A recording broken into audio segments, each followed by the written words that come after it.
Ok. Buenas noches, chicos. Mi nombre es José Manuel Pérez Limo y conmigo vamos a ver lo que es el tema de lesión renal aguda, aunque antiguamente conocido como injuria renal aguda, ¿no? Es un tema muy común que vamos a poder ver también en nuestro día a día. Bueno, ese es lo que es el temario que vamos a ver el día de hoy, que comprende 8 puntos. O viene a ser caso clínico, definición, epidemiología, morfofisiología, clasificación, entre otras cosas. Es muy importante este orden para poder entender el porqué de esta enfermedad que se va a presentar muy comúnmente en los hospitalizados, como vamos a ver ahora. Empecemos. Vamos con el caso clínico. Por ejemplo, se nos presenta acá, como nos menciona, un paciente varón de 45 años, que bueno, previamente acude a lo que es al servicio de emergencias porque presenta disuria, urgencia miccional y dolor lumbar. O sea, presenta molestias en la parte urinaria, ¿no? Para el resumen. Y ya lleva 3 días de evolución.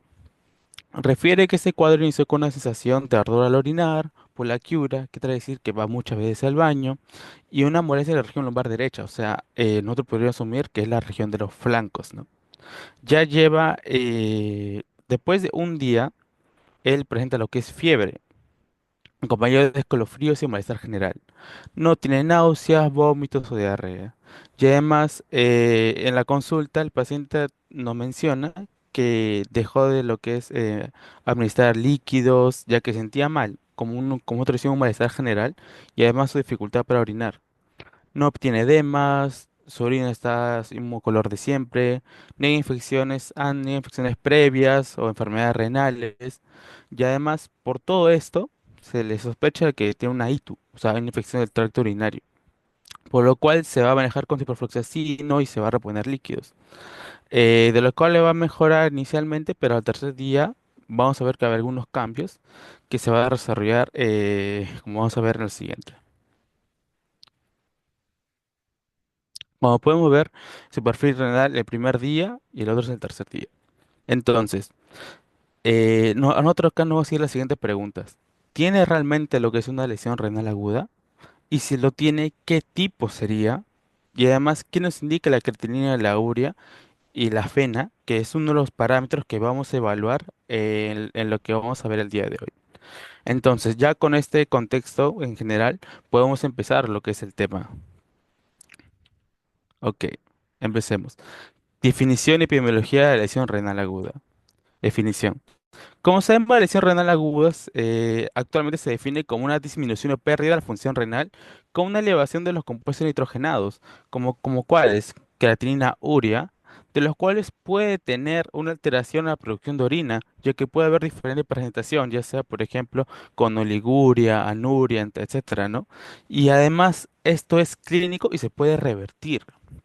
Ahora, cuando yo digo disminución o pérdida de la función renal, la mejor forma de ver esto sería a través de la tasa de filtración glomerular.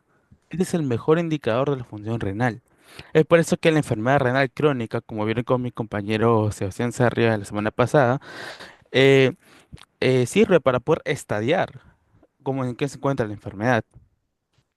Pero antiguamente, según la línea de Cadigo, que es el órgano encargado de la definición de donde se come mi referencia, también se le agregaba lo que era la acidemia, hipercalemia y hiperfosfatemia, ¿no? Que sí antes se le agregaba, pero ahora ya no, porque son signos y síntomas que se pueden agregar, pero no necesariamente. Pero lo que sí o sí se caracteriza es por el punto de la definición que yo mencioné. Eso sí, lo clásico. Ahora, también nos presenta acá un cuadro donde muestra una evolución desde el día 0 al día 7 al día 90. ¿Qué sucede? Que antes del día 0 sucede, ¿no? Lo que es la lesión renal aguda, una angina, etcétera, ¿no? O sea, cualquier tipo de lesión. De los cuales dentro de los primeros 7 días se va a llamar, ¿no? Lo que es injuria renal aguda, lesión renal aguda. Pero del día 7 al día 90, eso ya no se puede llamar lesión renal aguda. Se llama enfermedad renal aguda, porque acá ya va a haber un daño estructural. Esa es la diferencia. Pero en cambio, ya a partir del día 90 o los 3 meses, ya se le llama enfermedad renal crónica. Pero también tenemos criterios para poder nosotros decir, este paciente tiene lesión renal aguda. Tiene que cumplir un criterio de al menos de tres. Por ejemplo, Si la creatinina aumenta un valor mayor o igual a 0,3 miligramos por decilitros en 2 días. En los últimos 2 días este paciente cumple con eso. O aumenta 1,5 veces el basal que nosotros estimamos que tenía hace 7 días. O si no, su volumen de orina baja es menor a 0,5 mililitros por kilogramos por hora en 6 horas. Si cumple cualquiera de estos tres criterios, solamente uno, se califica como si fuera una lesión renal aguda. Pero eso también tiene estadios. Tiene tres para ser exactos. El primero es que la creatinina aumente 1,5 veces el basal o aumente 0,3 en 48 horas o volumen de orina es menor a 0,5 por 6 o 12 horas. Si nos damos cuenta, el estadio uno son los criterios para yo decir, ah, tiene lesión renal aguda. Entonces, el estadio uno es más fácil de aprenderse y recordar, por eso. Al segundo punto sí, cambia la cosa. Si nos damos cuenta, aumenta un poco el valor. Porque el aumento de creatinina es mayor o igual a 2 veces el basal. O el volumen de orina es menor a 0,5, pero es un tiempo mayor a 12 horas.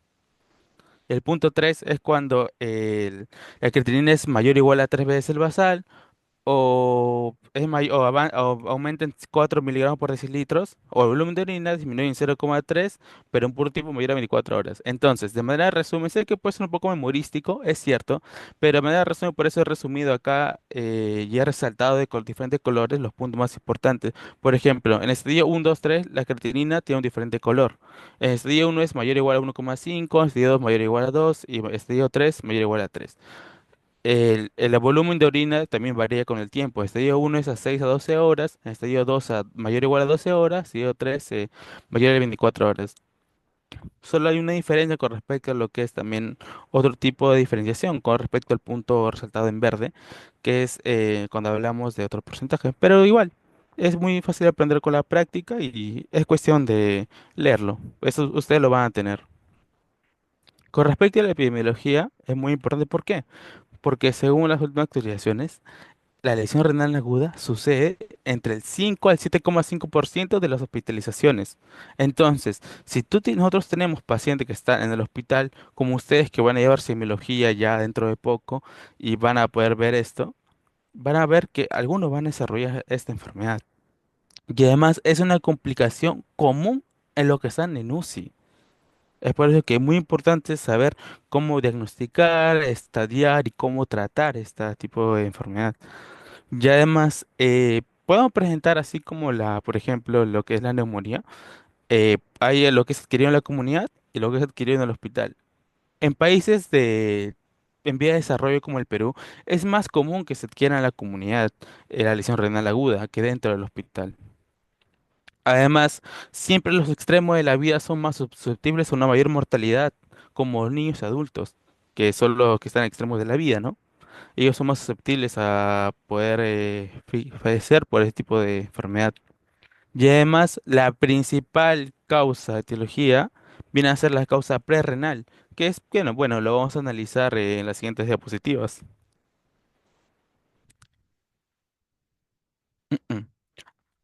Ok, empezamos con la morfofisiología renal, chicos. Lo que sucede es que para entender mucho lo que es esta enfermedad, también hay que saber lo que es fisiología. Así que si podemos repasarlo, vamos a hacerlo de forma rápida, aunque igual ya lo vimos en clases pasadas. ¿Recuerdan cuál es la unidad funcional estructural?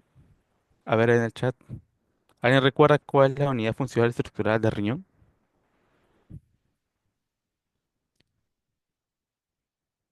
Muy bien, la nefrona. Entonces, la nefrona viene a ser esta unidad que va a ser muy importante.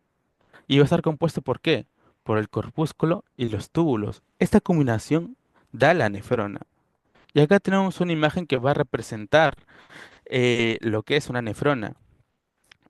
Entonces, tenemos la nefrona, lo que es el corpúsculo señalado de letra A y los túbulos señalados con la letra B. Lo que es acá, bueno, acá yo lo que he hecho ha sido una representación, poner los números dependiendo de lo que corresponde. En el corpúsculo, por ejemplo, vamos a encontrar lo que es el capilar glomerular, representado por la letra 10. También podemos encontrar lo que es la arteriola aferente, que de ahí va a dar lugar a la capilar glomerular, y eso va a salir con la arteriola eferente, ¿no? Porque hacemos un capilar, es un conjunto de vasos pequeños, ¿no? Que van a nacer a través de la arteriola eferente y van a drenar a través de la arteriola eferente. ¿Qué pasa de ahí? Que vamos a encontrar el mesangio, que va a ser ese tipo de intersticio que va a sostener a los vasos sanguíneos, a los capilares, para ser exactos, que puede ser tanto intraglomerular como extraglomerular. Y además está el espacio de Bowman, que también se le conoce como un espacio urinario, ¿no? Que es donde va a ir el ultrafiltrado. Pero también tenemos la cápsula de Bowman, que acá tiene dos partes muy importantes, la hoja parietal y la hoja visceral. Y en la hoja visceral encontramos los podocitos, que está acá señalado por el número 3B. Son células muy importantes porque se van a ver alteradas, por ejemplo, otras enfermedades como es el síndrome nefrótico, que ya lo van a ver cuando llevemos nefrología. Pero también tenemos otro punto importante. Un momento. Y ahora sí. Por ejemplo, lo que son los pedicelos, porque los pedicelos vienen a ser esta unión, estos piecitos que van a unir a los podocitos, a la membrana. Por parte de los túbulos, que está representado por la letra B, tenemos lo que la primera parte, que es el túbulo corneado proximal. Luego el de contorneo proximal que sigue, el recto proximal. Luego la asa de Henle. Luego el contorneo distal.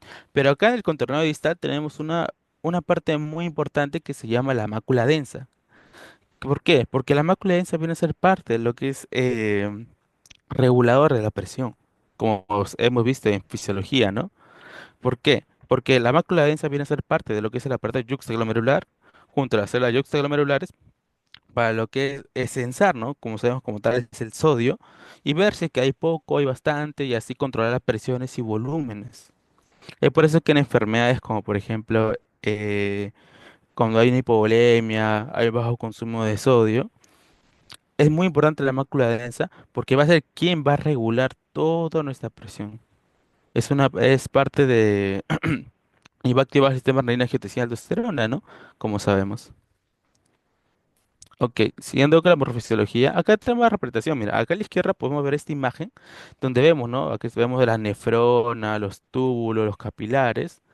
Y de forma rápida para hablar, ¿no? Como sabemos, la tasa de filtración glomerular es aproximadamente de 90 a 120 mililitros por minuto. Ok, entonces, acá tenemos dos elementos muy importantes que se van a filtrar, la urea y la creatinina. Como sabemos, la urea se filtra libremente y además se secreta en la asa de Henle y se reabsorbe aproximadamente un 50%. Pero la creatinina es diferente porque también se filtra libremente y su secreción es casi nula, es casi insignificante, pero no se reabsorbe. Entonces, ¿qué trata de decir? Que como la creatinina sí se filtra en el glomérulo libremente, pero no se va a reabsorber, entonces nos podría indicar claramente cómo está funcionando el glomérulo, cómo está funcionando el riñón. Es por eso que la creatinina es muy buen indicador de la tasa de filtración glomerular, a diferencia de la urea. Esta es la explicación del por qué se prefiere la creatinina en vez de la urea. Y la urea más que todo se habla en caso de deshidratación y así. Bueno, acá una como formulita de fisiología para poder entender la fisiopatología, que es la presión de filtración neta, es igual a la presión hidrostática capilar menos la intratubular menos la oncótica capilar. Porque si recordamos, por ejemplo, muy parecido a la fuerza de Starling, ¿no?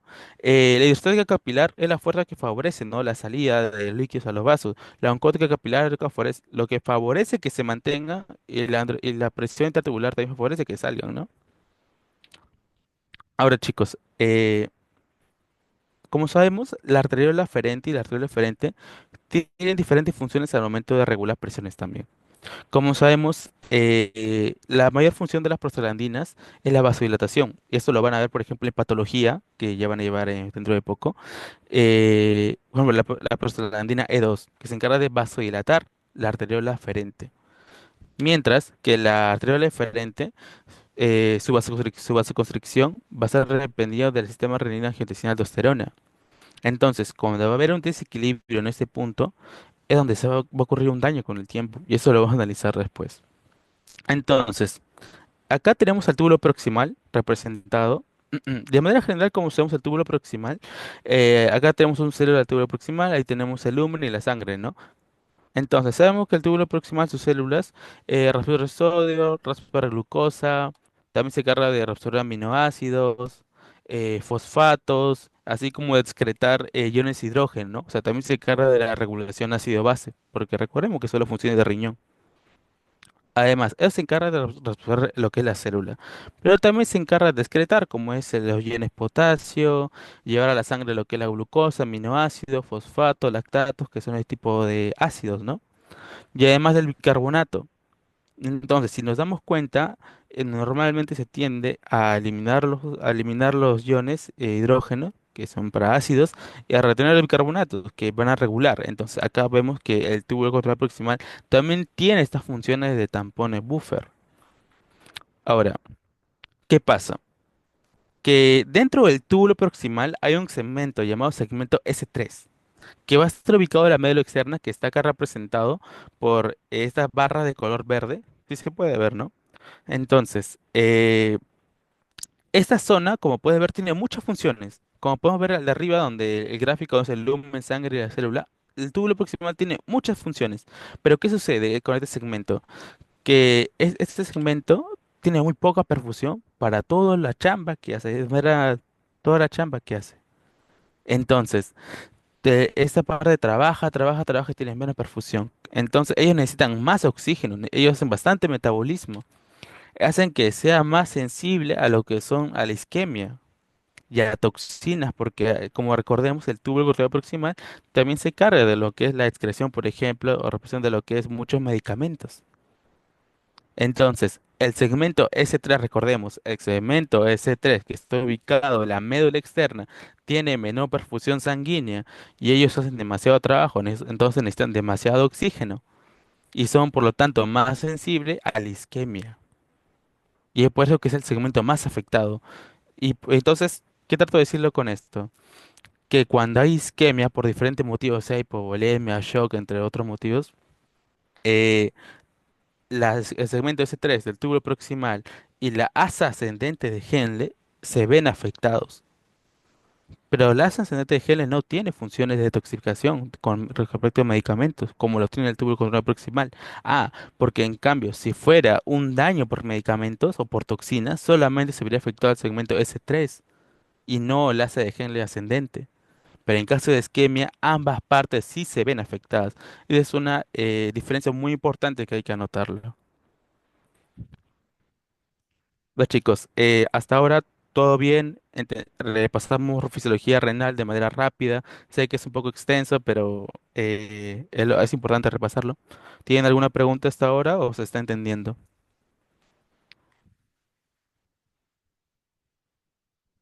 Los leo.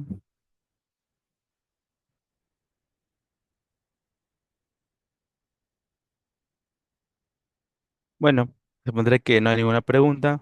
Igual estoy atento a todos ustedes. Bueno, ahora vamos con la clasificación de etología. Acá, chicos, sí voy a pedir que anoten lo que les voy a decir. Mi tablet, no sé, no está funcionando el lápiz hace un momento. Y bueno, acabo de tener que dictarles, ¿no? Me hubiera gustado escribirlo. Pero bueno, ya, empecemos. La clasificación de etología de la lesión renal aguda. Tenemos tres tipos. Lo que es la lesión renal aguda prerrenal, renal y posrenal. Y recordemos, la más común es la prerrenal. En un 60% de los casos es de tipo prerrenal. En un aproximadamente 35% es de etiología renal. Y después, bueno, lo que sobra obviamente es posrenal. Pero ¿qué veremos en prerrenal, por ejemplo?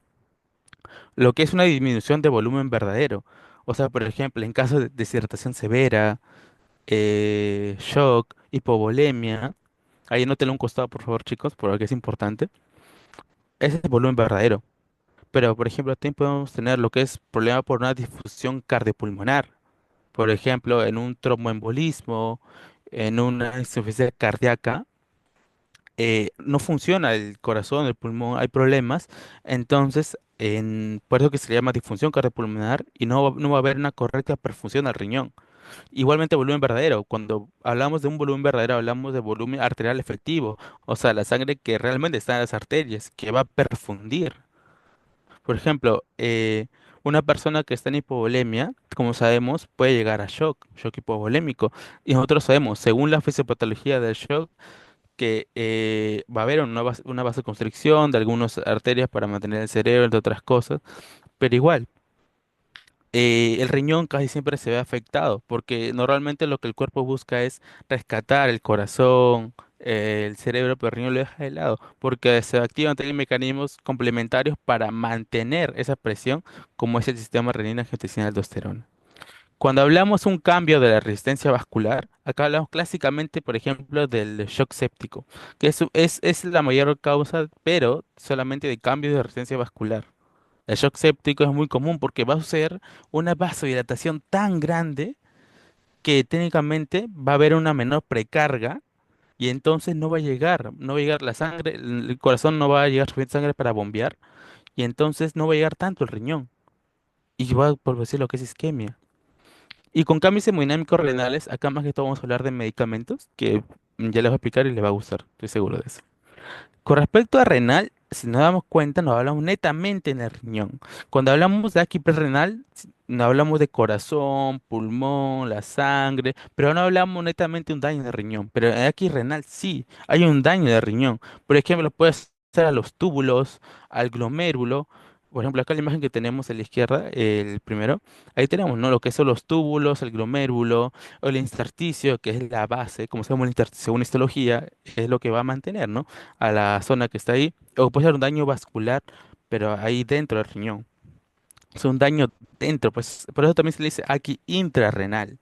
Al túbulo puede ser una lesión muy conocida como la necrosis tubular aguda, que su fisiopatología es un poco compleja, pero yo lo voy a resumir.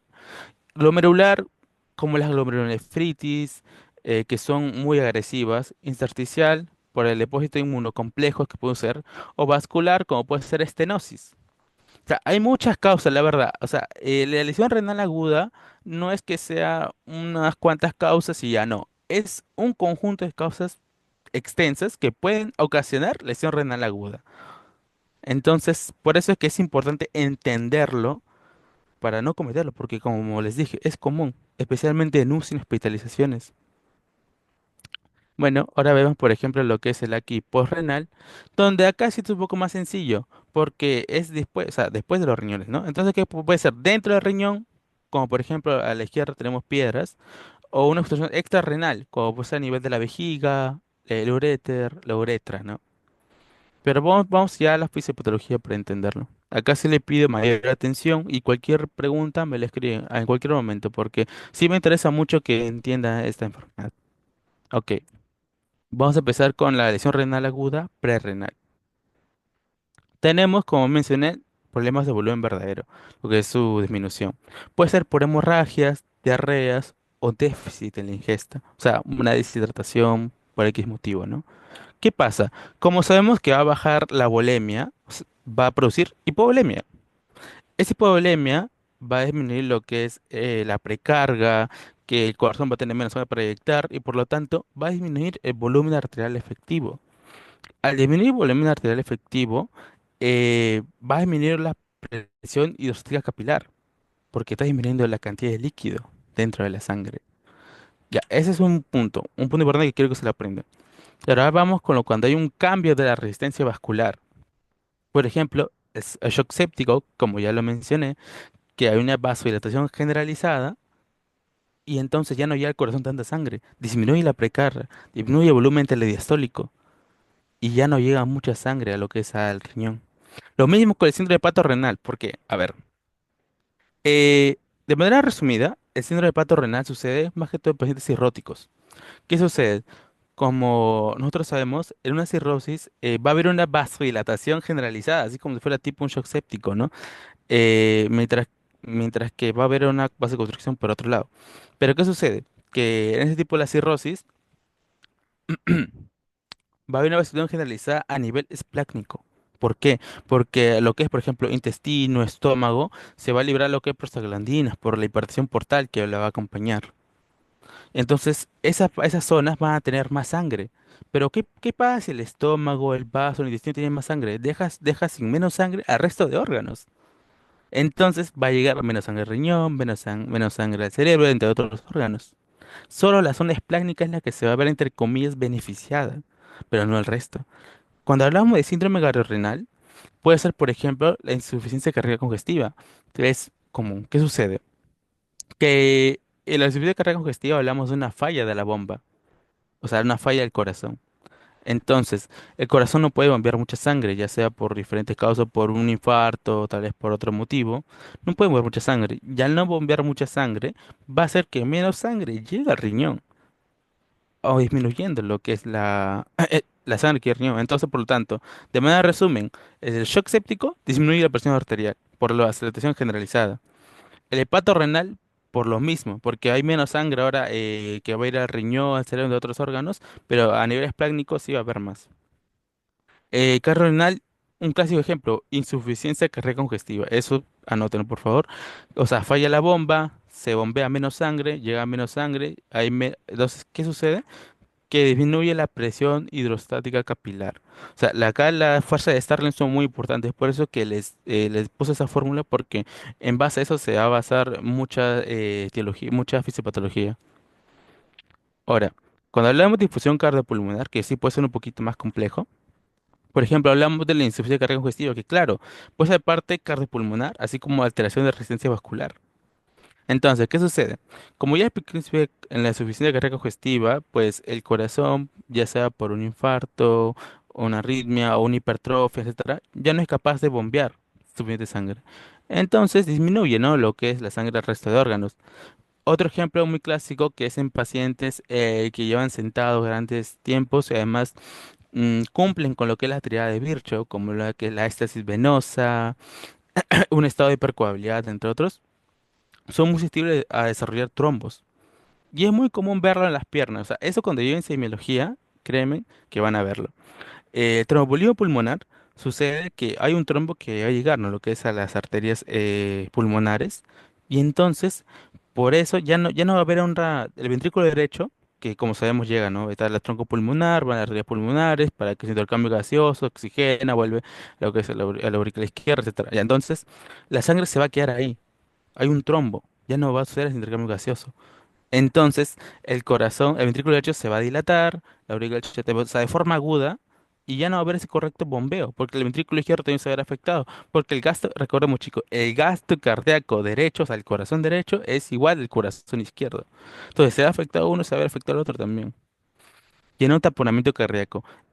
Por ejemplo, sucede que a nivel seroso, si hay un taponamiento cardíaco, por ejemplo, por líquido, sangre, entre otro motivo, el corazón es como si lo hubieran aplastando. Es como si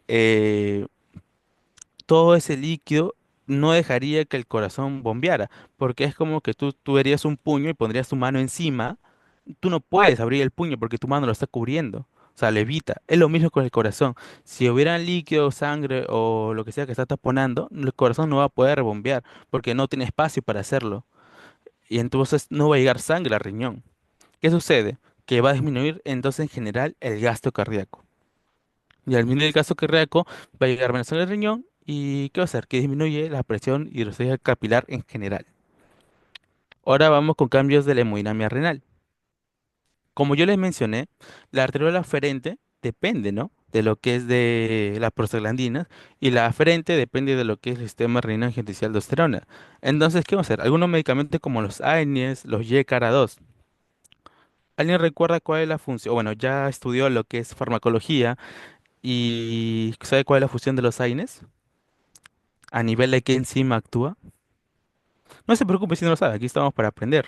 Yo también en su tiempo no sabía. Exacto, actúa a nivel de la enzima COX. Y la COX es el que se encarga de producir prostaglandinas, ¿no? Y si ya no produce prostaglandinas, ya no va a haber vasodilatación de la arteriola aferente. Es por eso que en algunos pacientes que con mucho riesgo hay que ser muy cuidadoso cuando dar los AINES.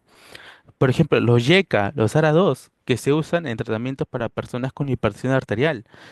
¿Qué se encargan? Como son inhibidores del receptor de la angiotensina 2, entonces van a bloquear, por ejemplo, lo que es el efecto del sistema renina angiotensina aldosterona. Entonces ya no va a haber vasoconstricción de la arteriola aferente. ¿Por qué? Si recordamos, cuando yo vasodilato la arteriola aferente y constriño lo que es la eferente, lo hago para mantener la tasa de filtración glomerular. O sea, es un mecanismo compensatorio. Y si yo pierdo este mecanismo, rápidamente voy a perder la función renal. Es por eso que farmacología también es un poco complicado, pero es muy bonito y hay que aprenderlo bien. Por lo mismo de lo que se puede presentar como yo lo estoy explicando.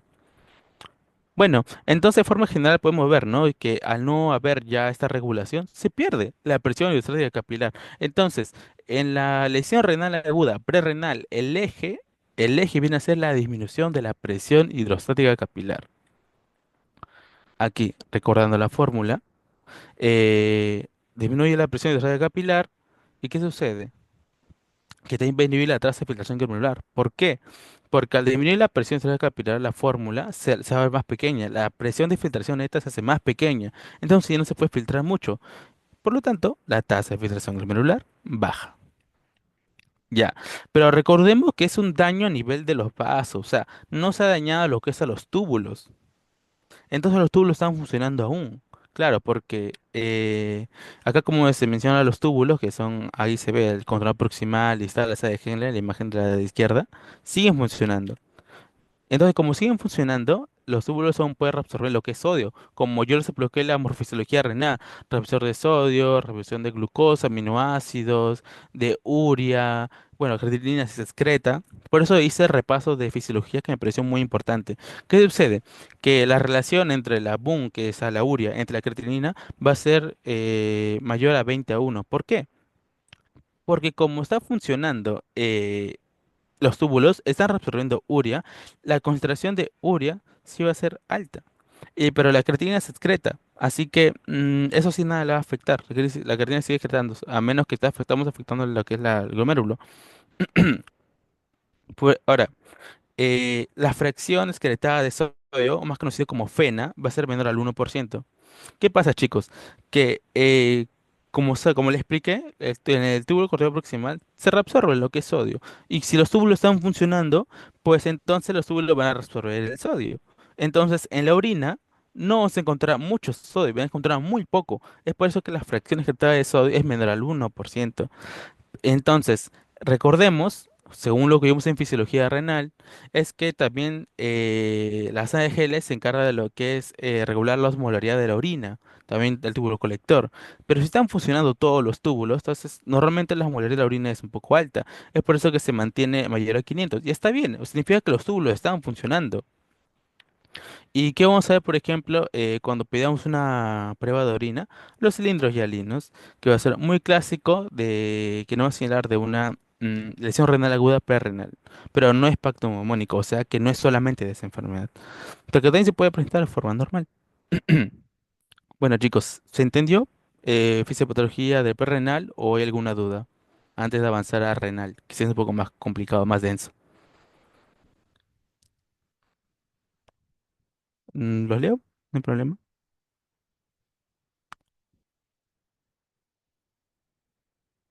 Ok, avanzamos entonces.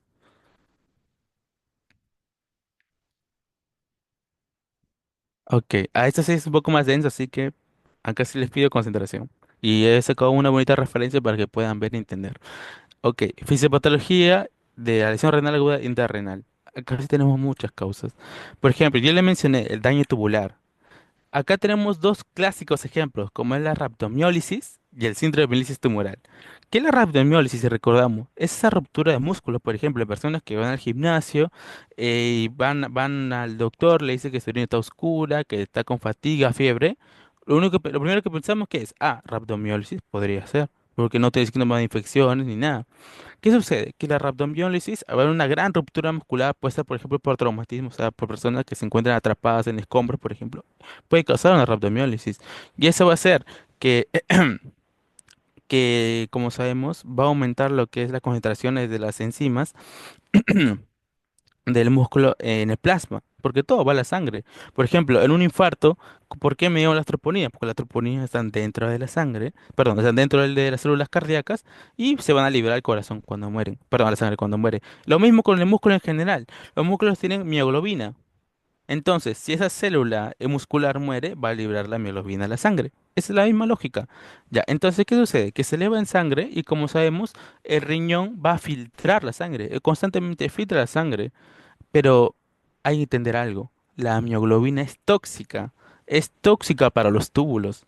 Igual que la mioglobina y otros compuestos son tóxicos, como los uratos, etcétera, es tóxico. Y entonces van a comenzar a morir las células tubulares.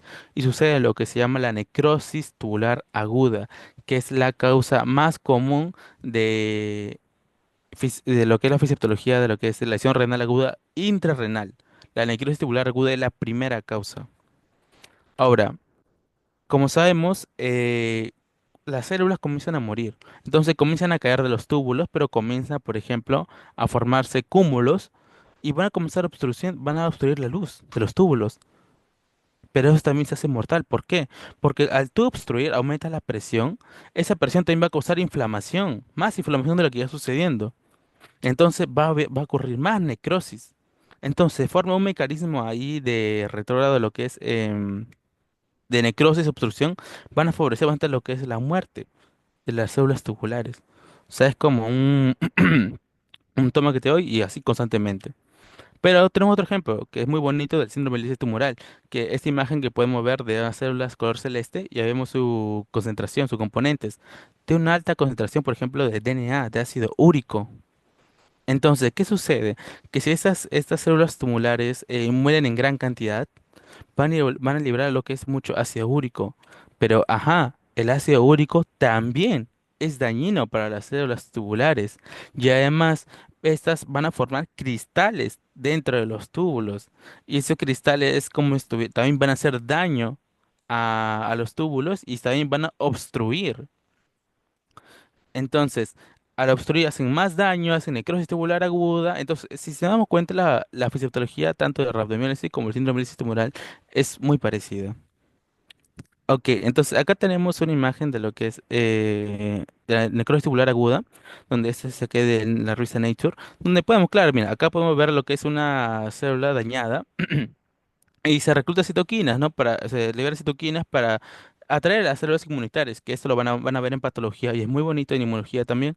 Se recluta lo que es fibroblastos, células T, neutrófilos, a toda línea blanca, ¿no? Y además eso va a hacer que proliferen para poder reaccionar ante eso. Pero recordemos que la inflamación también en cierta parte trae muerte para las células y después sucede lo que es la recuperación. Entonces normalmente se está haciendo eso, se trae del intersticio a lo que es a las células inmunitarias y se va a dañar algunos túbulos. O sea, es por eso que la inflamación prolongada no es buena, se vuelve crónica y trae problemas. Entonces, como le mencioné, la principal causa de lesión renal aguda interrenal es la necrosis tubular aguda. Es la primera. Bueno, también tenemos el daño glomerular, que casi es un poco más extenso, eh, pero casi lo voy a resumir porque ustedes lo van a ver allá con los doctores en la clase cuando empiecen en marzo. Por ejemplo, lo que es el lupus.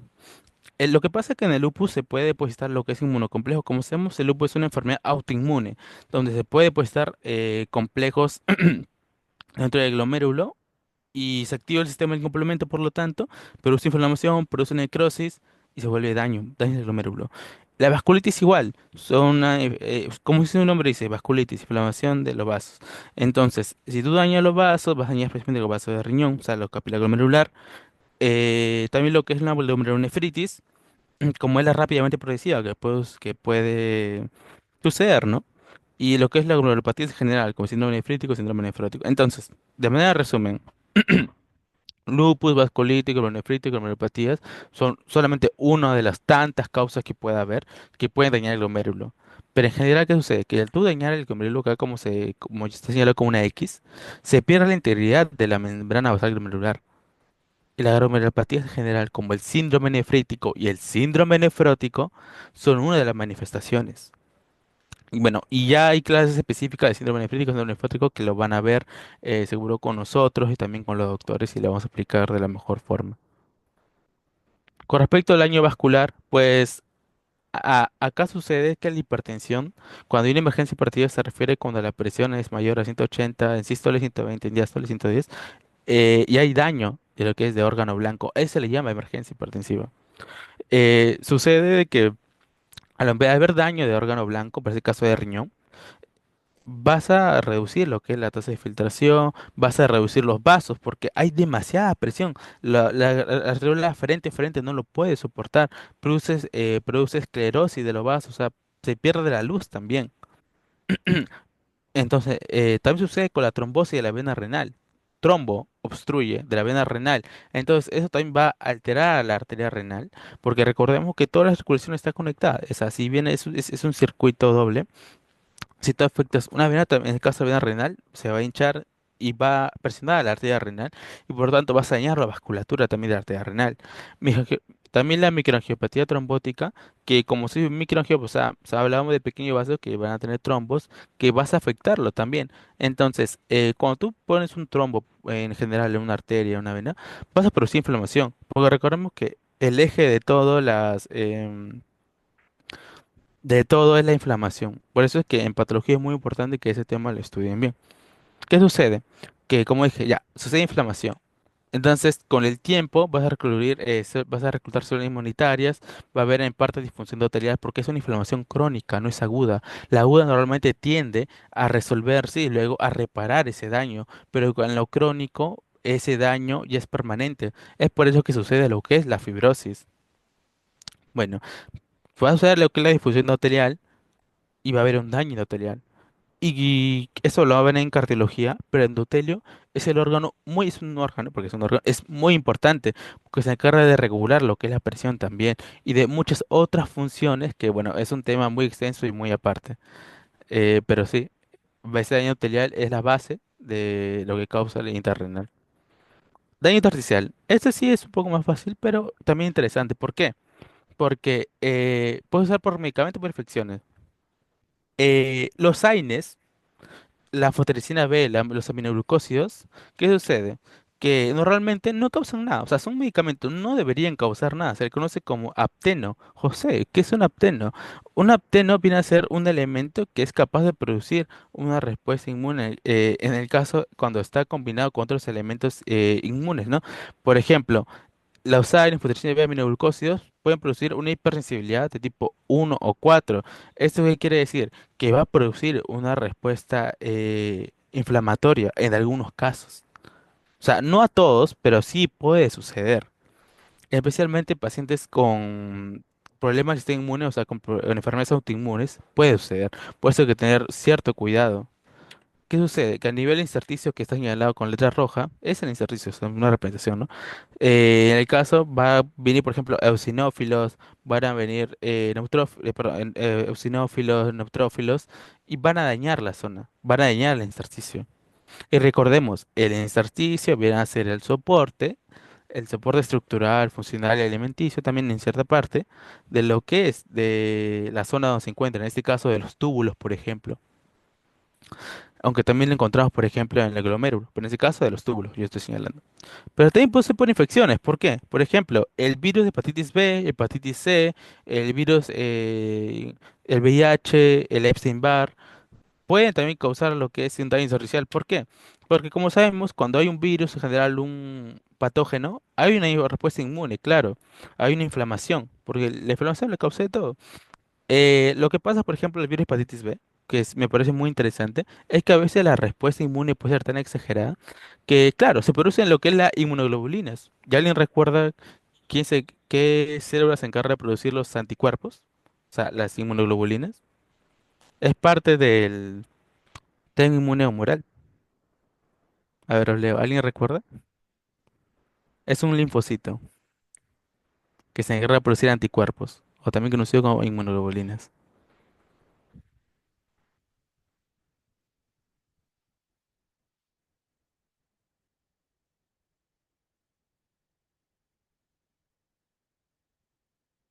Bueno, no sean tímidos, chicos, pueden participar. Eh, los linfocitos B se encargan de producir los anticuerpos. Entonces, especialmente lo que es virus, es muy importante ese tipo de mecanismo.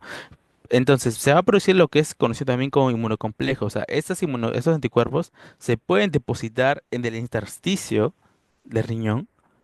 ¿Y qué hace? Que eso lo vamos a ver en inmunología, pero que sucede que muchos de los anticuerpos activan el sistema de complemento. Y al activar el sistema de complemento van a llamar a neutrófilos, van a llamar a linfocitos. Entonces va a haber un daño, va a haber lo que es un depósito inmunocomplejo, por lo tanto inflamación. Y va a haber un daño y se va a dañar así el intersticio. Ok, entonces ¿qué va a pasar en líneas simples? Que va a haber un daño ahora sí de los túbulos intrarrenal. Entonces los túbulos ya no funcionan. A diferencia de un daño prerrenal, que los túbulos estaban funcionando. Ah, estaba olvidando. Y siempre, siempre, siempre, por ejemplo, la causa de lo que es por isquemia, una isquemia prerrenal, si no es tratada, avanza a una renal. ¿Por qué? Porque sabemos de que la sangre es para todos. Entonces, en un comienzo nuestro cuerpo sí lo puede compensar, pero ya al pasar los días, horas, no puede. Y ahí se avanza y hace daño a los túbulos. Entonces, al no funcionar los túbulos, ya no van a reabsorber sodio, como le expliqué en la fisiología renal. Entonces, la fracción excretada de sodio en orina va a ser mayor, mayor al 2%. La relación búnker-creatinina va a ser menor a 15:1. ¿Por qué? Porque la urea ya no va a ser reabsorbida, como les mencioné. Porque ya no funcionan, los túbulos están muertos. Han subido un proceso de necrosis intensa. La osmolaridad va a ser baja. ¿Por qué? Porque la asa de Henle ya no va a ser capaz de concentrar la orina. Eso que sucede que también podemos ver los cilindros granulosos, que vienen a ser proteínas tubulares. O sea, eso nos indica, está habiendo necrosis tubular. Eso nos indica los cilindros granulosos. Ya chicos, ¿se entendió la intrarrenal? Porque la porrenal es un poco más sencillo.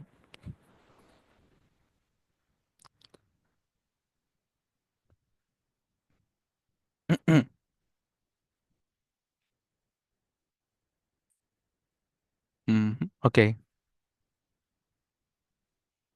entonces comencemos con la porrenal. Ese es más sencillo, chicos, eso es más anatómico. Ok, lesión renal aguda porrenal, su fisiopatología. Como ya les mencioné, hay dos tipos, una clasificación. Bueno, yo tengo esta literatura que la clasifica en interrenal y extrarrenal, aunque hay otras. Yo a mí me gusta manejarlo así. ¿Qué sucede? Que el interrenal, que sabes, dentro de mí, del propio riñón, puede haber lo que es la nefrolitiasis, que por ejemplo puede ser por cálculos, aunque también algo muy interesante es que cuando hay una infección del tracto urinario de manera alta, hay una bacteria llamada Proteus que puede producir también cristales, pero cristales de amonio, a diferencia de los pacientes con gota, que es otro tipo de cristal, o sea, sabemos que todo el cristal es durato. Entonces, la nefrolitiasis puede ser de diferentes tipos. Y además, como sabemos, al ser esta obstrucción, puede producirse una dilatación de la pelvis renal. Puede ser lo que es una hidronefrosis, porque claro, o sea, la orina se está manteniendo del riñón, no está saliendo a lo que es a los uréteres. Entonces, se dilata el riñón y puede ser lo que también lo que es la hidronefrosis. Entonces, como vemos, una cosa puede complicarse con otra. Es cuestión de entender el porqué de las enfermedades, porque por eso es la que la fisiopatología es muy importante. Ahora, podemos ver otro ejemplo como la obstrucción extrarrenal. Por ejemplo, una ureterolitiasis. O sea, quiere decir, por ejemplo, va a haber lito, va a haber piedras, pero ambos uréteres. ¿Por qué? Porque, chicos, como sabemos, tenemos dos uréteres. Si uno está obstruido, el otro puede suplir su función. Claro, y no puede presentar ningún síntoma. Pero es por eso que para tú presentar los síntomas, tú presentar la clínica, tiene que ser una obstrucción bilateral, porque el otro puede compensar la función. Ok, ahora en el caso de los hombres también es muy común presentar lo que es la lesión renal aguda posrenal por la hiperplasia prostática benigna. Pero como sabemos ya, el ureter, la próstata, que está en la parte de la uretra prostática, es solamente una, la otra es una. Entonces no es necesario que sea bilateral. Otros, que el paciente, por ejemplo, con diabetes, es muy común la vejiga neurogénica, o sea, esa vejiga gigante que va a aplastar, por ejemplo, a la uretra y ya no va a dejar que salga la orina. Ese se considera como una extrarrenal. O tumores. Acá, esto le cuento, chicos, con un poco de tristeza, pero con el fin académico de que aprendan. Yo, al menos cuando llevé semiología, sí vi pacientes con NM, o sea, neoplasia maligna, por ejemplo, mujeres de cuello uterino, que desarrollaron lesión renal aguda porque hay tumores, como ejemplo, como les expliqué, que pueden obstruir la parte inferior, la parte de la próstata. Entonces, tú al presionar la próstata, obviamente vas a evitar que perdón, la orina salga. Entonces, sí, tumores y cánceres como sucede por cáncer de próstata, cáncer de cuello uterino, o mejor llamado neoplasia maligna, que es otro término que se usa y lo vamos a usar bastante, puede producir esto. En general, ¿qué sucede? Recordemos la fórmula de nuevo: presión de filtración neta es igual a presión de salida capilar menos la intratubular menos la oncotilia capilar. ¿Qué sucede? Que como podemos ver, al hombre, al haber una obstrucción de la orina, o sea, se mantiene entonces en los túbulos, va a haber un aumento de la presión intratubular de orina. ¿Por qué sucede esto, José? Porque recordemos que hay un movimiento retrógrado, o sea, normalmente la orina debería bajar, ¿no? Seguir su recorrido, llegar hasta la vejiga, mantenerse, y cuando tu orina sale por la uretra y ya está. Pero acá está obstruido, entonces la orina no va a salir y en vez de bajar poco a poco va a ir subiendo, movimiento retrógrado, porque se va a ir acumulando más y más.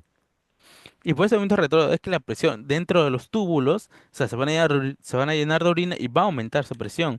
Y al aumentar la presión intratubular de orina, pues recordemos, la presión también causa lo que es inflamación y necrosis. Es por eso, chicos, otro ejemplo más que fuera el tema, eh, cuando hay un lito, por ejemplo, que obstruye un conducto del páncreas, puede producir, y es más, la principal causa de pancreatitis es por litos, por piedras, porque esa presión que se va a suceder por el lito y también del líquido que sale, en este caso el jugo pancreático, produce pancreatitis. Lo mismo es igual acá en el riñón. Aumenta la presión intratubular, ya sea el motivo que el cual esté obstruyendo, va a aumentar la presión, hace inflamación y también hace necrosis de las mismas células, con el tiempo, claro. Entonces, como aumenta la presión intertubular, recordemos la fórmula, ok, si aumenta la presión intertubular, voy a hacer que mi presión de filtración neta sea menor. Entonces, disminuye la tasa de filtración glomerular. ¿Y qué vamos a ver? Bueno, lo curioso es que la lesión renal aguda postrenal no es tan tiene algo tan claro como la prerrenal o intrarrenal. Por acá la molaridad es variable, la relación búnker-trina es variable, pero sí podemos ver hematuria. ¿Pero en qué casos? Cuando hablamos de litos, porque los litos es como si fuera una piedra que va a rasgar. Entonces, al rasgar, tú estás rasgando un órgano, en este caso, por ejemplo, un uréter o el riñón, la vejiga, y va a salir sangre. Y es por eso que podemos ver hematuria. ¿Hematuria qué significa, José? Sangre en la orina. Pero también neoplasias malignas pueden producir lo que es hematuria. Entonces, acá como podemos ver esa imagen de abajo que acaba de salir, bueno, le conté mis experiencias, ¿no? De que yo vi en el caso de mujeres con neoplasia maligna de lo que es cuello uterino, y sí les produce lo que es una lesión renal aguda. Entonces, más que todo cuando hablamos de una lesión renal aguda postrenal, más que todo la clínica es muy importante. O sea, una vejiga neurogénica, créeme que ustedes en simología lo van a ver. Y es muy común. Cuando hablemos de tumores, vamos a ver antecedentes de personas con familias que han tenido una neoplasia maligna o ya diagnosticada en el caso del paciente. En hombres mayores de 50, 60 años, la hiperplasia prostática benigna es común. La arteriolitiasis, más que todo en pacientes, por ejemplo, puede suceder en mujeres con cuando son fértiles, mayores de 40 años, tienen antecedentes familiares, o sea, son factores de riesgo que vamos a ir aprendiendo poco a poco. Ok, chicos, vamos con las manifestaciones clínicas. Bueno, acá tenemos el esquema que ya vimos un rato en la etiología de clasificación, como la lesión prerrenal, la lesión renal y la lesión postrenal. ¿Qué sucede? Que en la lesión prerrenal casi todo es muy determinado por la hipotensión arterial. Como sabemos, la hipovolemia, hay hipotensión, por lo tanto. Entonces, al haber lo que es menor filtración, va a haber poca orina o nada de orina. Por eso es que puede haber oliguria o anuria. Entonces, en el caso... Uy, Nicole, tu micrófono. Ah, ya está. Ok, chicos. En el caso de la lesión renal, acá es muy variable. Por acá puedes necesitar tanto oliguria, anuria, poliuria. ¿Por qué? Mm, como en un inicio hay un daño, en el caso de los túbulos, acá hay una clasificación antigua, o sea, ya no se usa, pero sí es antigua, en los cuales se decía que cuando hay un daño tubular, en un inicio se presenta lo que es la oliguria y luego la anuria. ¿Por qué? Porque, por ejemplo, a no filtrarse nada, el daño también a los túbulos es muy poco, entonces funciona los túbulos, pero si no hay mucho que filtrar, entonces va a haber poca orina. Pero una vez que a la persona le damos líquidos, le rehidratamos, lo tratamos, los túbulos pueden ser que están funcionando poco a poco, volviendo a funcionar porque el daño ha sido más extenso, pero como no funcionan los túbulos y estamos rehidratando, no van a reabsorber el agua. ¿Por qué? Recordemos que en el túbulo control proximal, que se reabsorbe aproximadamente un gran porcentaje de sodio, al sodio ser una molécula con una molaridad, va a llevar al agua. O sea, si yo reabsorbo sodio, también reabsorbo agua. Igual sucede con la glucosa y otros osmoles, ¿no? Entonces sucede la poliuria, que es cuando no deshidratamos, pero las células tubulares todavía no están funcionando bien.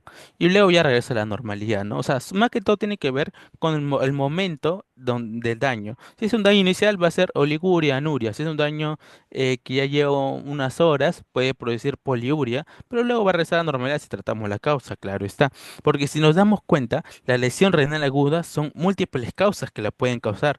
Y si tú vas a tratar la hipotensión arterial, la liguria, estás mal. Tienes que tratar la causa también de que lo está causando. Porque si hablamos de hipotensión, yo no sé por qué será. Tal hipotensión debe ser por un shock anafiláctico, por ejemplo. Y yo solamente no voy a hidratarlo, porque necesitamos tratar esa anafilaxia. Ok, en caso de lesión postrenal, pues también puede producir lo que es aliguria, anuria, porque estamos tapando la salida de orina. La orina no puede salir. Y además puede presentarse globo vesical, que bueno, eso lo más que todo lo vemos en clínica.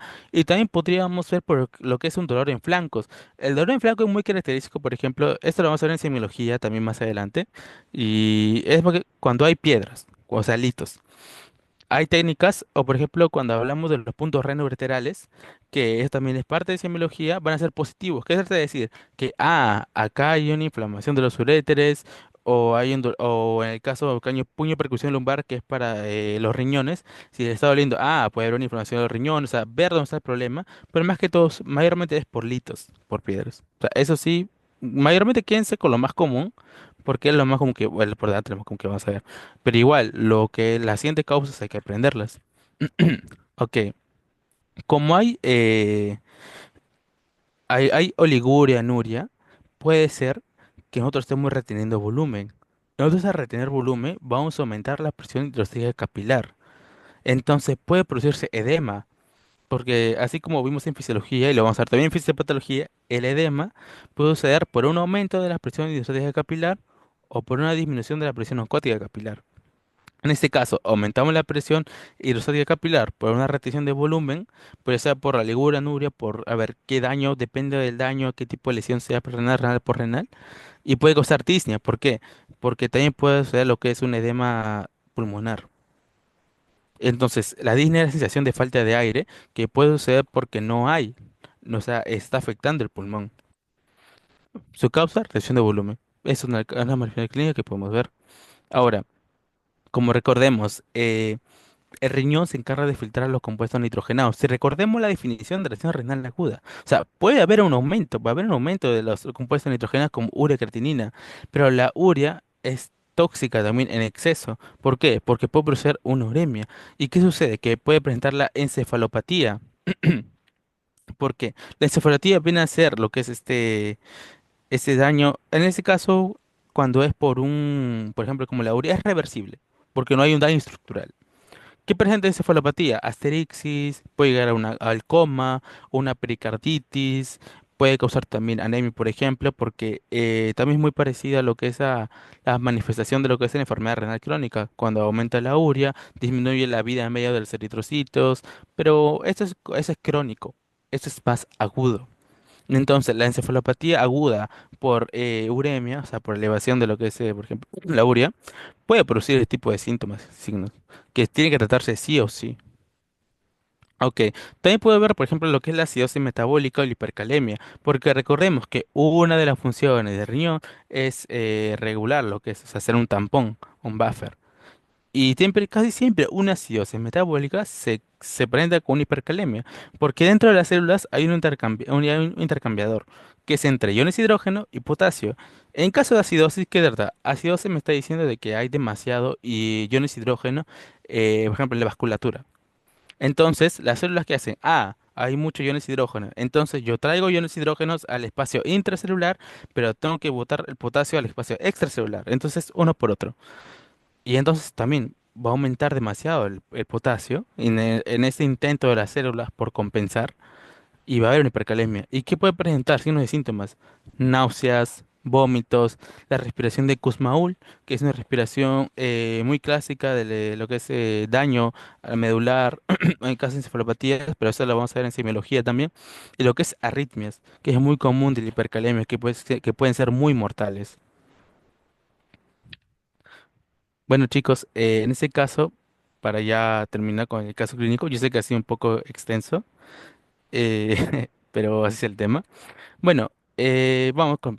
Bueno, como decía, un paciente varón de 45 años que estaba previamente sano va a emergencias por presentar disuria, urgencia mixnal, dolor lumbar bajo, crisis de evolución. Ok, nos dice que también tuvo una sensación de ardor al orinar, poliaquiuria, molestia en la región lumbar derecha, fiebre, escalofrío, malestar general. Entonces, nosotros al leer esto, entendemos de que puede haber una infección del tracto urinario. ¿Por qué?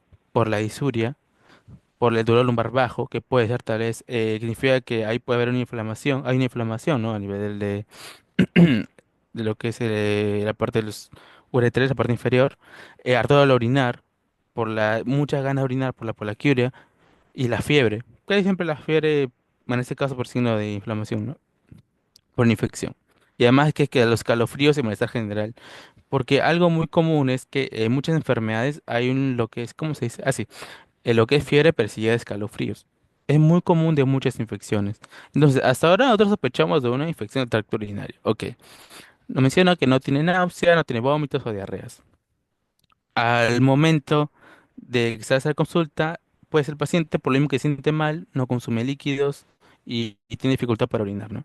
No tiene edemas, su orina está del mismo color, o sea, no sufre ningún cambio, no tiene antecedentes de infecciones urinarias o alguna otra enfermedad renal, y por la sospecha de ITU, que nosotros decimos también ITU, pues se le administra un antibiótico, ciprofloxacino, y se le da líquidos con mejoría parcial de los síntomas. Pero, ¿qué sucede? Nos dice que al tercer día de hospitalización, el paciente desarrolla hipotensión. Ok, tiene hipotensión, 90 sobre 100 miligramos por mercurio. Tiene taquicardia, tiene oliguria, o sea que su diuresis a la orina excretada viene a ser menor a 4.000 mililitros por 24 horas, acompañado de sensación de debilidad generalizada y marear al incorporarse. Ok, chicos. Entonces, si yo veo hipotensión, taquicardia o liguria, bueno, la hipotensión hay que ver por qué fue causada. La taquicardia, pues como sabemos, es un mecanismo compensatorio del corazón para intentar llegar a bombear la suficiente sangre para todos los órganos, ya que hay menor presión. Entonces el corazón, dije, porque si recordamos la fórmula del gasto cardíaco, la taquicardia es una respuesta a la disminución de la presión. Ok. eh, La oliguria significa que el riñón está filtrando menos. Ok, vemos el perfil renal del primer día de color azul, que vemos que la creatinina es en 1, o sea, está normal. El BUN es 15, la reacción creatinina es 15,1, o sea, normal. El sodio urinario es 40, ¿ya? La humedad urinaria es 500, o sea, se mantiene normal, ¿no? O sea, el primer día. Pero el tercer día vemos que la creatinina es de 2,2, o sea, ha aumentado, ¿no? En 48 horas. Ha aumentado lo que era su basal, ¿no? El Boone es 50, la relación Bunker-Triniana es 22:1. O sea, la relación Bunker-Triniana ahora es mayor a 20:1. La osmolar urinaria es 700 milosmoles, ya, o sea que la orina sí se está concentrando. El sodio urinario es menor a 20, ya, o sea, si nos damos cuenta, la osmolaridad del sodio, ¿qué nos indica? Si la osmolar urinaria se mantiene y el sodio urinario es bajo, ¿qué nos mantiene? ¿Qué nos indicaría? ¿Que los túbulos están funcionando o no están funcionando? ¿Qué dicen ustedes, chicos? ¿Los túbulos funcionan o no?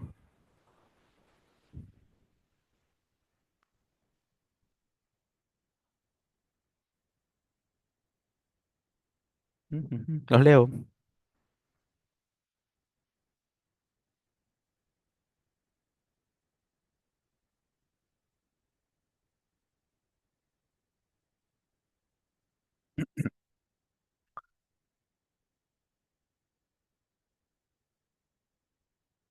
Mm, ya. Ok, chicos, miren. Mm, participar es bueno. O sea, recordemos, y algo que yo he aprendido también, nosotros nos podemos equivocar todo lo que queramos mientras estamos en nuestra etapa formativa. Porque de los errores uno aprende. Cuántas veces no me he equivocado y he aprendido. Eh, si la osmolaridad se mantiene, es porque los túbulos están funcionando. Si el sodio urinario es bajo, es porque los túbulos están reabsorbiendo el sodio. Si la fracción de creación de sodio es bajo, es porque obviamente como están reabsorbiendo los túbulos, entonces el sodio en la orina va a ser bajo. ¿Eso qué significa? Que los túbulos sí están funcionando, no, todavía no presentan ningún daño, porque su función es como es concentrar la orina, concentrar lo que es el sodio también en la orina, están dentro de los límites, están dentro de los rangos normales. Entonces no hay un daño tubular. Los túbulos están funcionando, pero vemos la relación Bohm-creatinina, vemos el aumento de la creatinina y vemos, ha aumentado la creatinina en 48 horas, porque claro, de primera a tercer día es 2 días y ha aumentado en mayor o igual a 0,3, ¿ya? Entonces ese es un criterio para yo decir, tiene lesión renal aguda, es un criterio. Ahora, vemos la relación Bohm-creatinina, que es 22:1. Entonces es mayor a 20:1. Entonces, recordemos, la relación Bohm-creatinina mayor a 20:1 es la lesión renal aguda prerrenal. La osmolaridad urinaria se mantiene elevada porque los túbulos funcionan. Porque claro, la lesión es prerrenal, no es intrarrenal. Los túbulos están funcionando. Si fuera intrarrenal, los túbulos no funcionarían. Y si no funcionaría, la osmolaridad de la orina pues sería baja, porque los túbulos ya no reabsorberían sodio, no reabsorberían agua. Y entonces la osmolaridad sería muy baja. Como no reabsorbimos el sodio, sería alto. Hay que entender eso, chicos. O sea, a mí me gusta, si bien la medicina, algunas cosas son memorísticas, porque es verdad, es importante la memoria, a mí me gustaría explicar, por eso la fisiología te explica el porqué de las cosas, para que con lógica lo entendamos. Y no depender de la memoria al 100%, porque la memoria es frágil, es cierto. Bueno, entonces, respondiendo a las preguntas, ¿tiene lesión renal aguda? Sí, por el criterio del aumento de la creatinina en 2 días, 0,3. Sí, cumple. ¿Qué tipo de lesión renal aguda sería? Prerrenal, por lo que ya mencioné, de que bueno, la relación brutilina es mayor a 20:1, la osmolaridad es mayor en el caso es mayor a 500, es 700, el sodio urinario es mayor a 20, cumple, fracción de creación de sodio es menor a 1%, cumple. Entonces, ¿y qué nos indica la creatinina, urea y FeNA? Como le mencioné, nos indica, en el caso de la urea y de la fracción de creatinina de sodio, que los túbulos funcionan. ¿Qué nos indica la creatinina? Que ha aumentado y que no está habiendo filtración, porque recordemos, la creatinina se filtra libremente, no se reabsorbe en los túbulos. Entonces, lo que tú filtres de creatinina lo vas a excretar. Y si la creatina ha aumentado es porque no se está filtrando.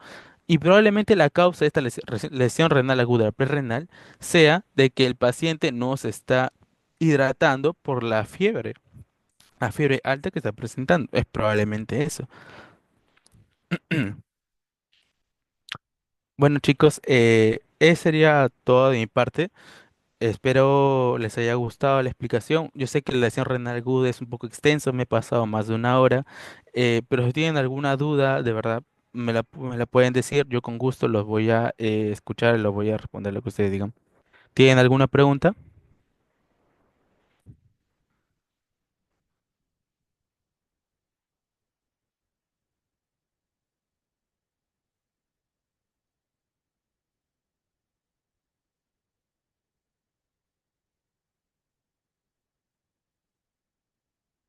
Ok, chicos, ya que nadie tiene una pregunta, todo bien claro, agradecerlos por la